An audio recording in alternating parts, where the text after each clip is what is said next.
Assalamualaikum warahmatullahi wabarakatuh. Waalaikumsalam warahmatullahi wabarakatuh. Selamat malam Sobat PKU, apa kabarnya? Semoga selalu sehat dimanapun berada. Hari ini saya Arifa Amal, insya Allah akan menjadi moderator pada podcast edisi Ramadan kali ini. Nah, tema yang akan kita bahas kali ini akan menarik banget, yakni tentang lingkungan dan Ramadan. Nah, seperti yang kita tahu ya, sobat-sobat PKU, bahwa topik tentang lingkungan ini cukup menjadi perbincangan yang hangat, terutama beberapa tahun belakangan ini. Nah, kita pengen tahu nih ya, menggali lebih dalam. Orang-orang udah pada ngomongin lingkungan. Nah, tapi khususnya global warming, climate change, atau sekarang bahkan ada global boiling yang diusung istilahnya oleh Sekjen PBB di tahun 2023 kemarin. Bahkan menurut berita, tahun 2023 kemarin, bulan Juli, itu dinobatkan sebagai bulan terpanas di sepanjang sejarah umat manusia. Wah, itu merupakan suatu yang kita perlu cari tahu nih, dan kira-kira apa sebagai seorang muslim sikap kita dan bagaimana solusi dari Al-Quran dan juga momentum Ramadan untuk persoalan lingkungan ini. Nah, di podcast kali ini kita akan kedatangan narasumber kita, Farida Tunisa. Nanti insya Allah akan memperkenalkan diri juga. Halo Farida, apa kabar? Halo Kak Amal. Sehat? Alhamdulillah, sehat. Alhamdulillah. Farida ini merupakan seorang mahasiswa PKUP atau Pendidikan Kader Ulama Perempuan, angkatan 4. Beliau juga merupakan lulusan dari UIN Saizu Purwokerto. Ya. Oke, langsung aja kita ngobrol-ngobrol langsung nih sama Farida. Nah, terkait dengan lingkungan nih, kan kita sempat ngobrol-ngobrol ya tentang lingkungan, dan menurut Farida, kenapa sih kita perlu concern atau perlu peduli soal lingkungan sebagai seorang muslim, dan seberapa urgent sih kita ngomongin ini? Silakan. Baik, bismillahirrahmanirrahim. Sebelum membahas lebih lanjut ya mengenai lingkungan, terutama lingkungan dalam konsep Islam begitu, saya lebih suka menyebutkan lingkungan itu dengan istilah alam. Alam. Okay. Jadi alam itu ya, alam itu diartikan tanda-tanda. Kalau kita menyebutkan misalnya alamatul buluh, itu kan tanda-tanda balik gitu ya. Nah, maka alam sendiri itu biasanya dimaknai oleh sebagian orang artinya tanda-tanda. Maka tanda-tanda apa yang dimaksud gitu? Adalah tanda-tanda dari kebesaran Allah atau tanda-tanda dari keberadaan Allah. Nah, maka ada beberapa ulama yang memandang bahwa Allah itu tidak hanya menurunkan ayat-ayat yang bersifat qauliyah atau yang seperti kita kenal sekarang ini, ayat-ayat yang bersifat tekstual, tapi juga ayat-ayat yang bersifat kauniyah seperti itu. Nah, apa buktinya? Yaitu Quran surat Al-Alaq ayat 1. Iqra bismi rabbik. Nah, Iqra sendiri bacalah. Pertanyaannya adalah apa yang harus dibaca oleh Rasulullah waktu itu? Apakah yang dibaca oleh Rasulullah itu adalah teks, tulisan, atau justru Rasulullah itu diperintah untuk membaca realitas, membaca tanda-tanda alam?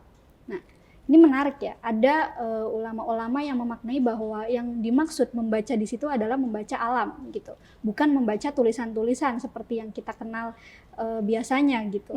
Ya, dua interpretasi itu ya, bahwa ada yang satu alam, yang satu berkaitan dengan ayat-ayat qauliyah. Menarik, menarik.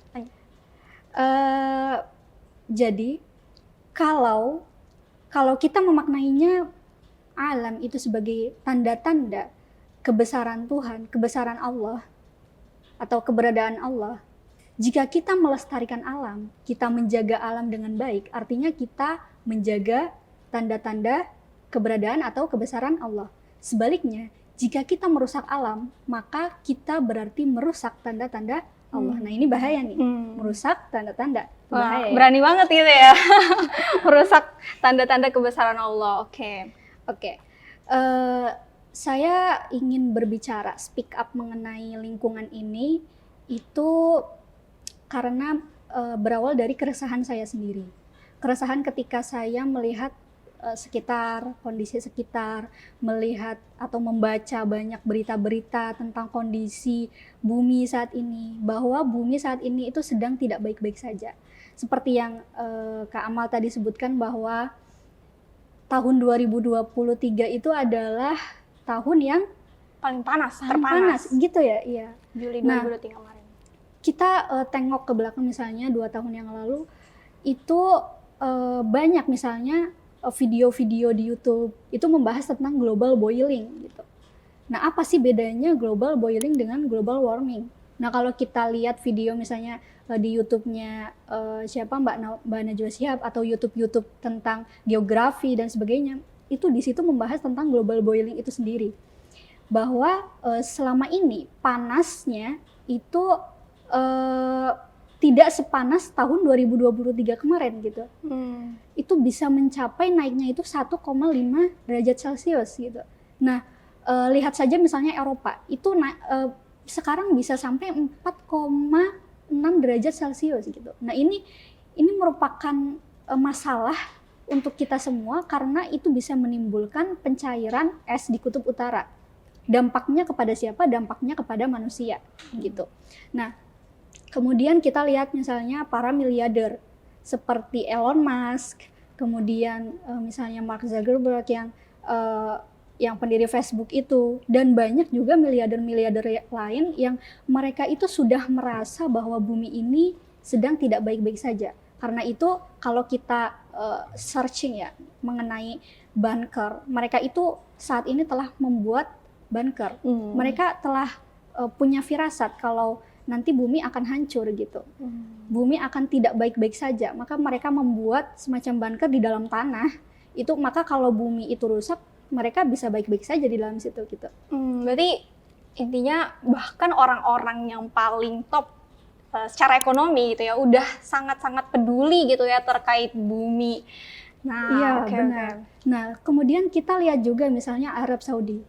Itu kan sekarang ada proyek besar ya, kota masa depan, The Line gitu. Kalau kita searching ya di internet, itu The Line itu pada akhirnya mengutarakan tentang which is no cars, tidak ada mobil-mobil, Nggak ada mobil, no carbon emissions, tidak ada emisi karbon dan sebagainya. Maka pada dasarnya kota masa depan yang direncanakan itu dasarnya itu adalah pada keramahan lingkungan, karena memang mereka menyadari bahwa saat ini bumi sedang tidak baik-baik saja, dan konsep tentang masa depan itu sebenarnya bukan hanya ada di Arab Saudi yang The Line itu, sebenarnya seperti Jepang, Singapura dan sebagainya itu mereka juga sudah merencanakan walaupun tidak terlalu terlihat seperti Arab Saudi ya. Nah, kemudian kita IKN misalnya di Indonesia ada IKN, itu kan selain tujuannya untuk meratakan ekonomi, itu IKN itu dibentuk atau dibangun konsepnya itu untuk ramah lingkungan kan, forest city gitu kan maksudnya. Itu benar-benar dasar dari pembentukan kota-kota masa depan di berbagai negara itu sama. Adalah ramah lingkungan gitu. Berusaha untuk membangun kota yang tidak lagi mengenal polusi dan sebagainya. Oke, berarti kalau misalkan disimpulkan nih ya, global boiling ini masalah utamanya itu adalah emisi karbon gitu ya. Salah satunya. Ya. Yang lainnya apa aja tuh? Salah satunya yang lainnya misalnya penggunaan plastik yang berlebihan. Itu bisa. Kemudian pembakaran hutan. Iya. Pembabatan ilegal hutan, penebangan pohon gitu. Karena apa? Pohon itu kan fungsinya itu untuk menyerap karbon dioksida gitu kan. Bisa menghasilkan oksigen. Nah, kalau pohonnya ditebang ilegal, ya apa yang terjadi gitu. Ya, gimana karbon dioksidanya bisa diserap gitu atau bisa ditransfer gitu ya. Iya. Oke. Nah, sekarang selanjutnya yang menjadi masalah kita saat ini adalah apakah umat muslim saat ini mereka menyadari, kita semua menyadari tentang masalah lingkungan tersebut. Nah, ini menarik. Apakah apakah kita, umat muslim yang mayoritas di Indonesia ini menyadari bahwa bumi saat ini sedang tidak baik-baik saja? Nah, kalau dikatakan muslim ya, kita muslim terbesar, intinya mayoritas muslim, mayoritas agama di Indonesia itu muslim ya. Tapi Indonesia belum bisa menjadi negara yang paling bersih di dunia. Kita muslim terbanyak, tapi kita bukan yang terbaik di dunia. Justru negara yang dikatakan paling bersih di dunia itu justru dari barat. Katakanlah misalnya Denmark.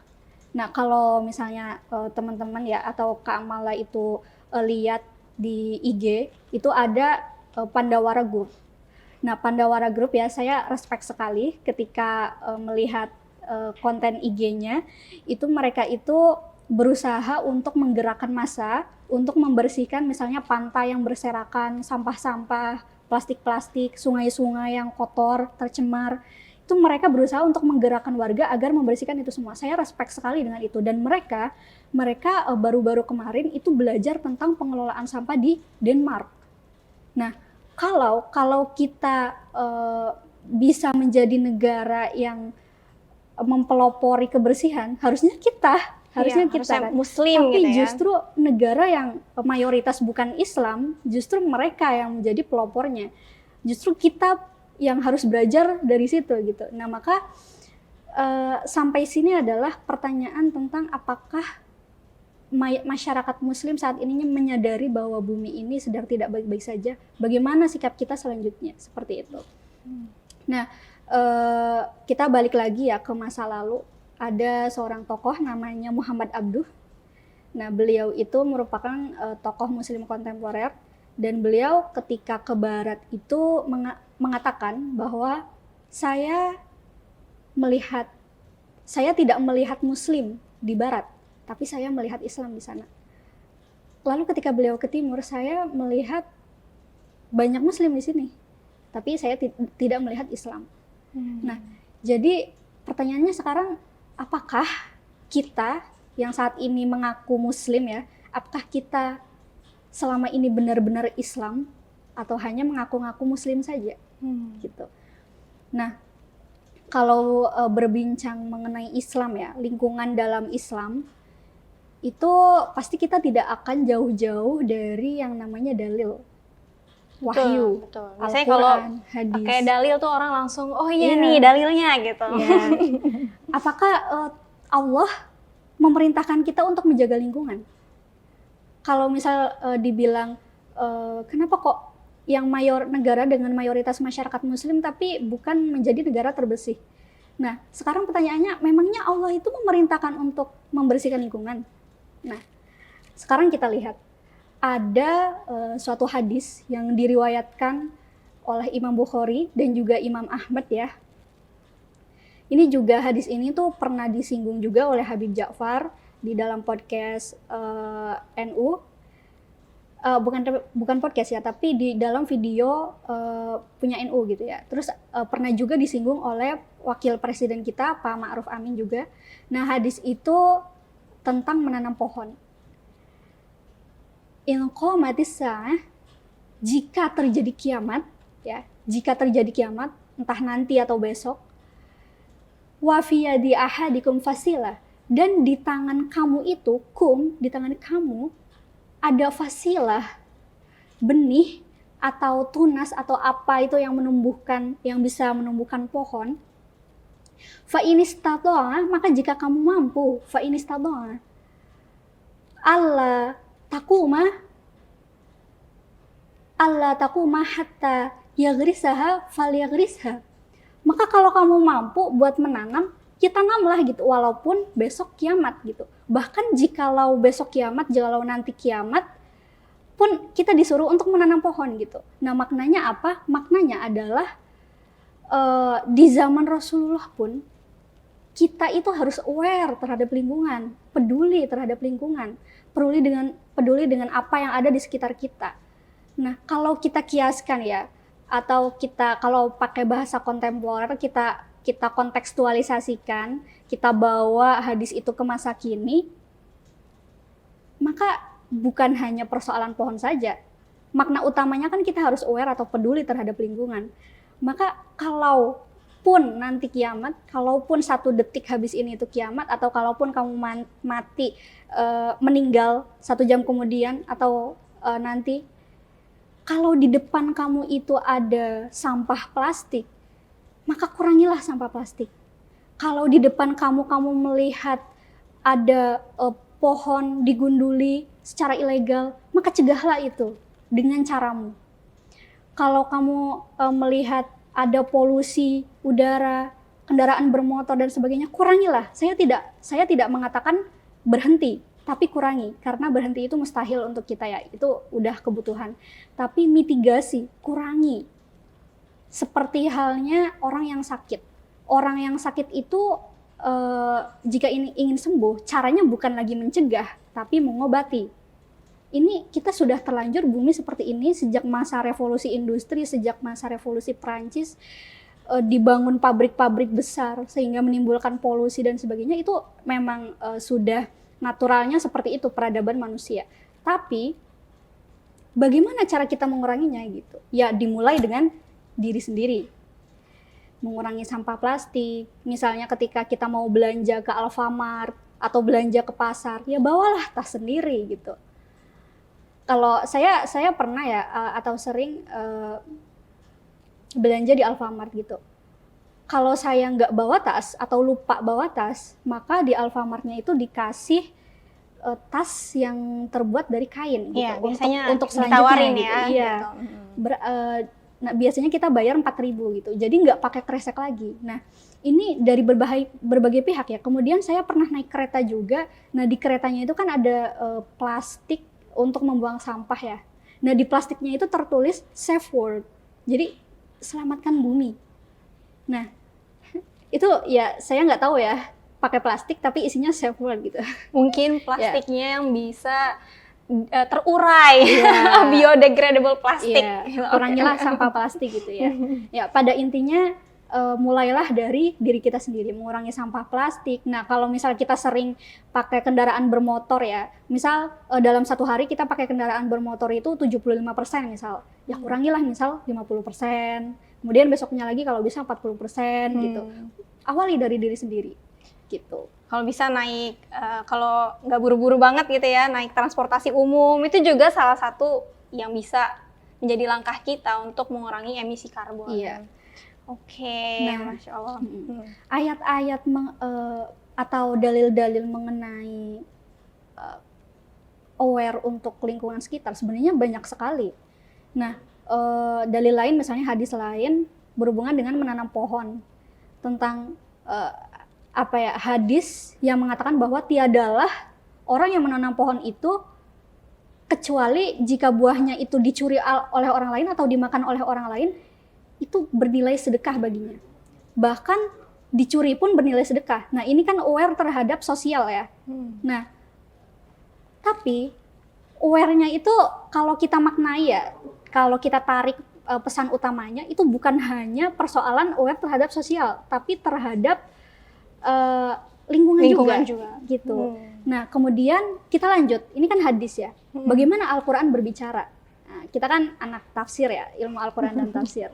Nah, bagaimana Al-Qur'an berbicara mengenai hal tersebut? Banyak. Nah, salah satunya yang mau saya sebutkan misalnya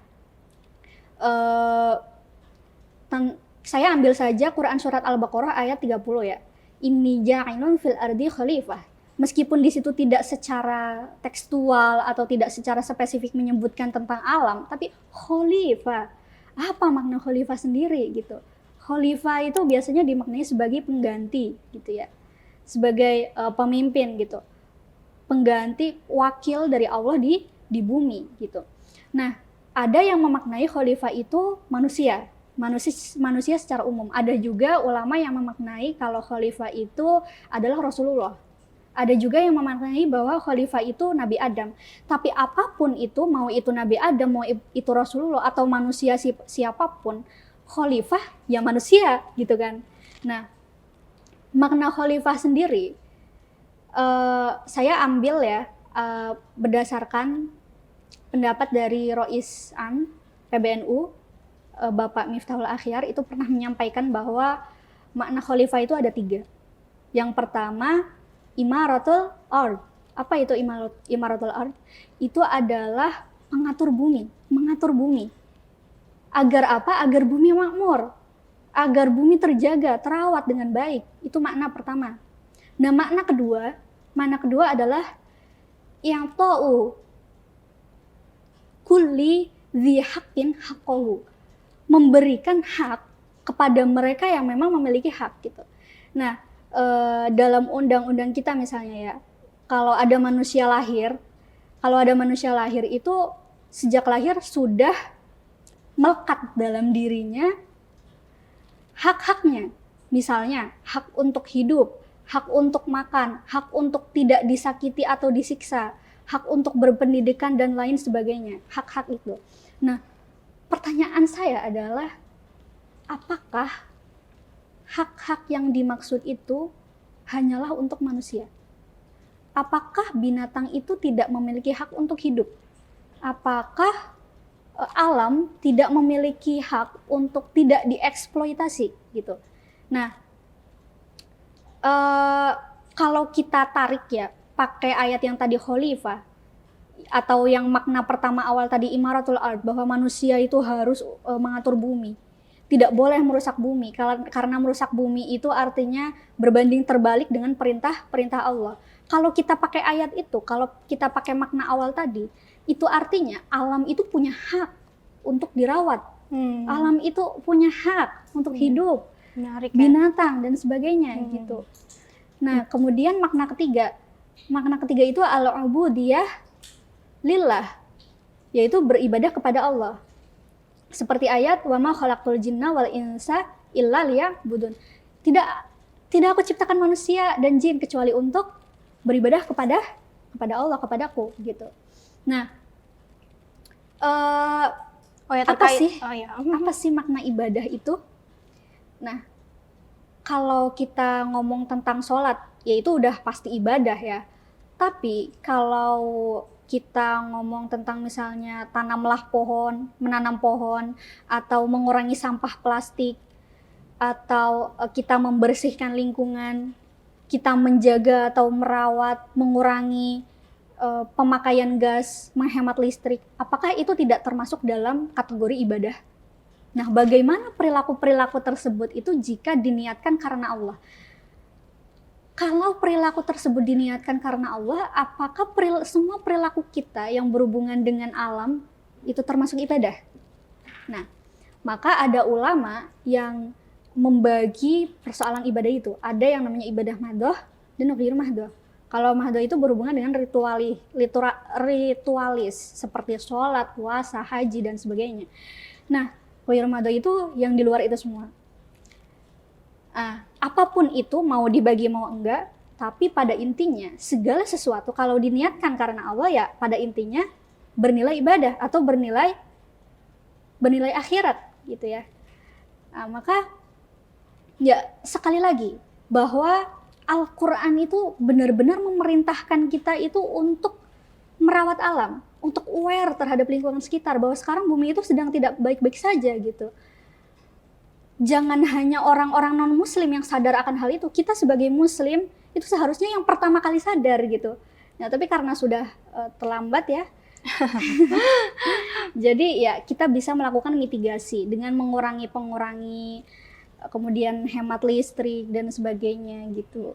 Ya, menarik ya poinnya tadi terkait dengan harusnya manusia itu tadi kulli dzi haqqin haqqahu, memberi hak itu sesuai dengan tadi binatang, tumbuhan juga punya hak ya. Barangkali mungkin kita jarang ya membahas bahwa binatang, kemudian juga tumbuhan itu punya hak. Padahal mungkin dalam Al-Quran kan kita juga belajar ya bahwa mereka semua itu bertasbih, ya kan ya, dalam Al-Quran disebutkan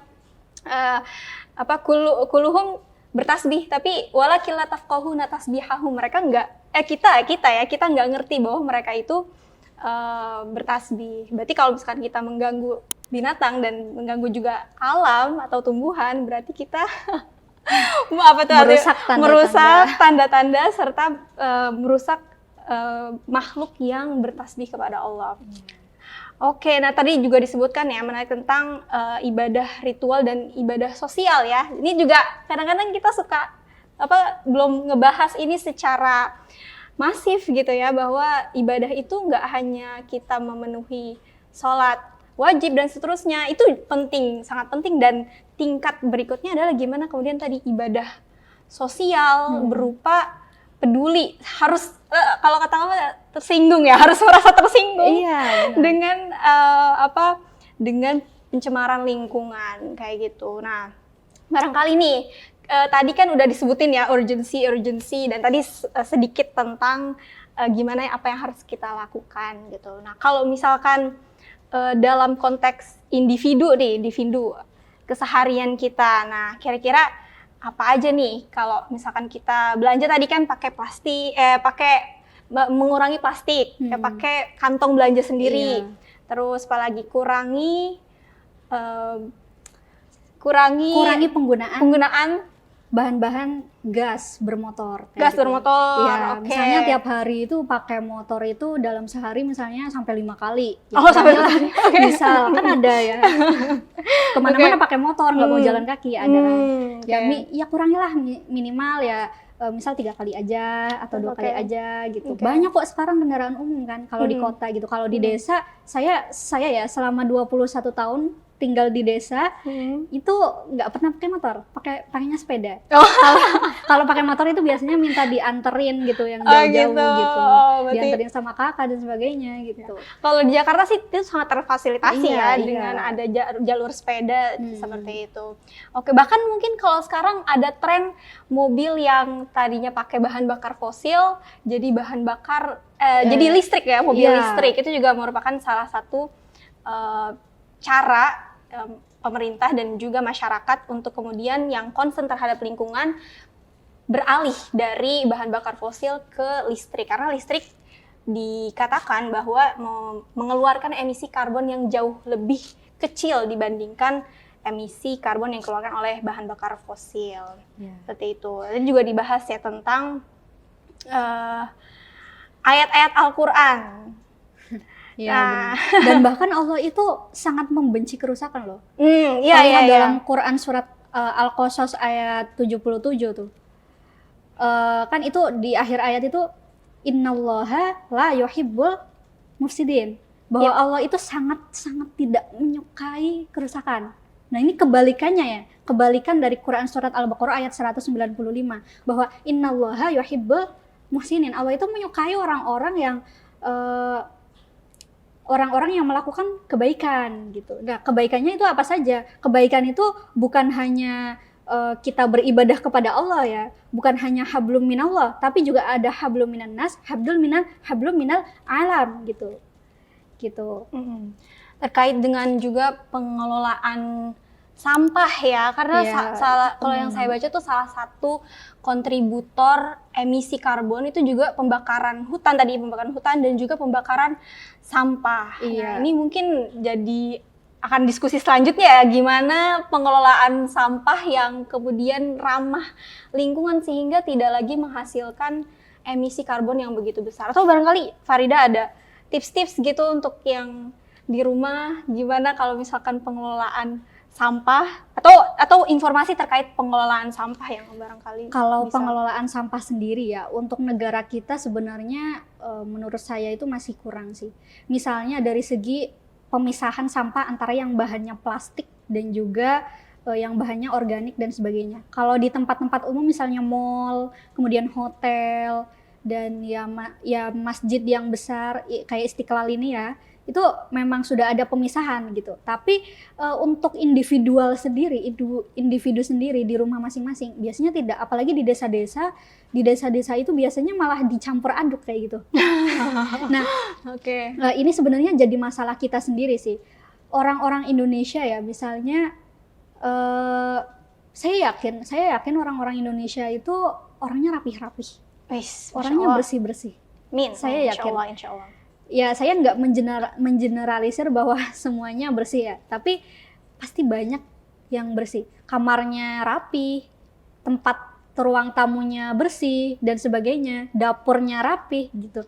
Nah, itu baru sampai pada tahap individu rumah tangga gitu. Okay. Nah, pertanyaannya adalah jalan di depan mereka, jalan umum, selokan dan sebagainya, apakah sudah pasti bersih karena rumahnya bersih? Jadi balik lagi, apakah hanya di level individu saja gitu ya? Jadi gini, kebanyakan dari kita itu berpikir bahwa ya rapi itu penting, bersih itu penting, tapi itu sudah sampai pada tahap rumah tangga saja. Nah, karena apa? Karena fasilitas umum seperti jalanan, selokan, taman dan sebagainya, banyak orang yang merasa bahwa itu bukan tanggung jawab urusan saya. itu bukan tanggung jawab saya gitu. Ada tukang bersih-bersih di jalan kan, yang tiap hari ngebersihin dan sebagainya. Ya memang iya gitu, tapi ya artinya kesadaran kita hanya sampai stuck kepada level individu. Ketika kita melihat sampah di pinggir jalan, saya sering ya lihat di kota-kota, di pinggir-pinggir, kemudian di desa-desa, saya sering ngelihat ada sampah, bahkan di tengah jalan ada juga banyak gitu. Nah, maka pertanyaannya di sini, apakah kita sebagai masyarakat Muslim ini sadar nggak sih gitu? Gitu. Okay. Padahal Allah itu memerintahkan loh di Quran loh. Bahkan ada ayat yang menyinggung banget. Itu dalam Quran surat Ar-Rum ayat 41 ya. Ini menyinggung banget. Zuharul fasad. Telah terlihat kerusakan fil barri wal bahri, di darat dan laut gitu. Karena tangan-tangan manusia. Nah, berarti ayat itu benar dong bahwa kita yang merusak. Nah, pertanyaannya ya, yang merusak itu umat muslim atau non muslim? Ya tentu semua nggak melihat pandang agama gitu. Tapi kita sebagai umat muslim yang punya Al-Quran, yang kita membaca Quran tiap hari, ya jangan dibaca secara formalitas saja dong. Kita harus sadar dong, harus aware dong. Kita punya Al-Quran, kita diperintah untuk ini, kita sebagai khalifah di bumi, masa tidak mau aware terhadap lingkungan? Masa kita tidak mau peduli terhadap lingkungan gitu? Sebenarnya persoalan-persoalan ini, mengapa banyak dari kita yang tidak peduli terhadap lingkungan, menurut saya ada banyak sebabnya juga sih. Oh, apa aja tuh? Kalau saya petakan gitu ya, yang pertama itu di negara kita itu ada persoalan ekonomi. Oke. Nah, kita lihat saja ya, misalnya kalau ya saya nggak mau membandingkan antara Indonesia dan negara maju, nggak mungkin ya, tapi kalau kita lihat secara umumnya UMP atau UMR di Indonesia itu kurang dari 2 juta, bahkan banyak rata-rata ya, rata-rata. Bahkan banyak loh mereka yang gajinya itu under 1 juta, di bawah 1 juta, ada yang gajinya cuma 800.000, itu ada tetangga saya untuk keluarga. Pertanyaannya 800.000 itu cukup nggak untuk keluarga? Nah, persoalan ekonomi itu menjadikan kita itu berpikir bahwa yang paling urgent masalah dalam hidup kita adalah masalah ekonomi. Maka ketika kita dihadapkan dengan masalah-masalah lain, kayak masalah lingkungan, pencemaran dan sebagainya, ya untuk apa kayak gitu kan? Kita pun nggak kurang gitu. Nggak relate gitu ya, nggak nyambung dengan kehidupan sehari-hari. Lebih baik kita memikirkan bagaimana untuk makan besok daripada memikirkan untuk pencemaran lingkungan. Padahal persoalan pencemaran lingkungan, global boiling dan sebagainya itu merupakan persoalan yang urgent gitu, karena kita tinggal di alam, kita tinggal di bumi. Kalau kita tinggal di bumi, buminya rusak, ya kitanya yang rusak juga gitu kan. Kalau bukan kita, siapa lagi yang peduli? Nah, iya.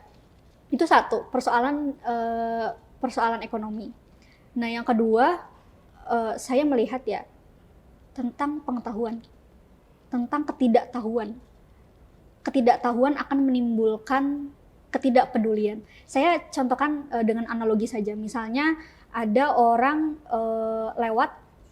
ada orang mau pakai lift, tapi liftnya nggak bisa dibuka. Ternyata di dalam lift itu ada orang yang terjebak di dalamnya. Ya karena saya pernah pengalaman terjebak di lift ya. Dan ternyata lift itu kedap suara, jadi suaranya nggak keluar gitu. Jadi orang yang di luar nggak tahu kalau di dalam ada orang kayak gitu. Kok liftnya nggak bisa dibuka? Karena nggak bisa dibuka, ya udahlah, nggak peduli, pakai jalan tangga aja. Nah, karena tidak tahu di dalam lift ada yang kejebak, ya maka nggak peduli dong. Pakai jalan lain aja, kayak gitu kan? Itu kalau kita tidak tahu, maka kita tidak akan peduli. Nah, bagaimana masyarakat kita tidak tahu gitu? Ya karena tidak update gitu kan. Nah, juga kalau kita lihat berdasarkan data, Indonesia itu yang melanjutkan sampai ke perguruan tinggi, yang melanjutkan sampai ke S1 dari 280 juta penduduk Indonesia, itu hanya sekitar 5% yang melanjutkan kuliah. Itu S1 ya. Belum lagi kita bicara S2, S3, itu hanya 0, sekian, 0,5% dari 280 juta penduduk Indonesia. Nah, angka ini 0, nah, kalau di kuliah ya, kita kan diajari tentang berpikir kritis, tentang problem solving, tentang bagaimana kita melihat permasalahan-permasalahan. Nah, kita kan kalau skripsi itu buat latar belakang masalah kan itu artinya kita melihat ada masalah, ada gap gitu. Nah, kita diajari itu. Nah, tapi kalau orang yang tidak kuliah, apakah diajari? Tidak kan. Mereka lebih banyak diajari untuk bagaimana kerja, bagaimana menjadi bagaimana agar kita bisa makan besok dan sebagainya gitu. Jadi pendidikan di Indonesia itu bisa mempengaruhi pola pikir dari masyarakatnya. Termasuk bagaimana mereka memandang pentingnya isu lingkungan ini atau enggak gitu ya. Oke, itu dari lingkup sistemik ya, yang lingkup pemerintah yang insya Allah bisa merubah hal tersebut. Ini kita lewat podcast ini juga sebenarnya merupakan salah satu ya bentuk tadi meningkatkan kesadaran ya kepada masyarakat terkait dengan isu ngomong-ngomong lingkungan. soal pemerintah ya, sebenarnya udah ada undang-undangnya loh. Undang-undang Undang-Undang nomor 32 tahun 2009. Itu udah ada tentang perlindungan alam gitu. Tapi ada aturan kayak gitu, undang-undang tersebut masyarakat tahu nggak? Dilakukan tidak? Bagaimana dengan tambang ilegal? Bagaimana dengan penebangan pohon ilegal? Bagaimana dengan kebakaran hutan yang disengaja? Kayak gitu. Ada kan tahun 2023 kemarin juga sempat Kalimantan itu hutannya kebakaran gitu kan. Kebakaran hutannya. Belum lagi kita bicara tentang negara-negara lain gitu seperti India dan sebagainya yang sekarang lagi perang gitu. Yang sekarang lagi perang gitu. Itu kan nambah polusi gitu kan.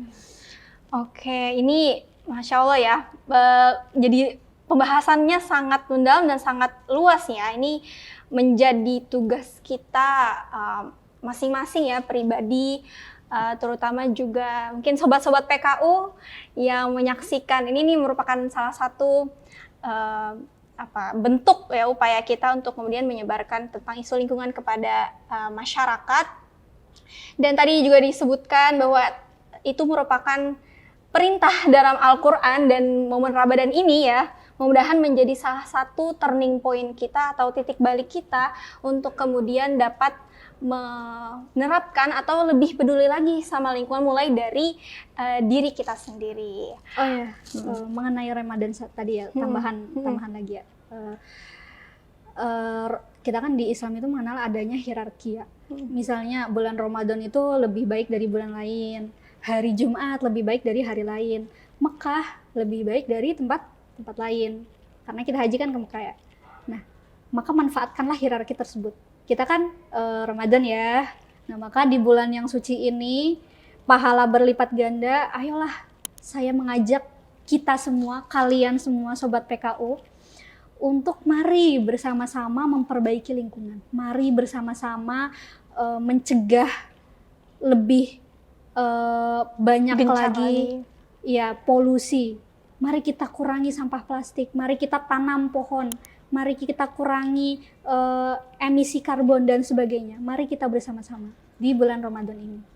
Baik, terima kasih Farida atas podcastnya kali ini yang membahas tema lingkungan yang sangat seru. Mudah-mudahan menjadi penyadaran buat kita semua dan kita semakin semangat untuk kemudian peduli terhadap lingkungan.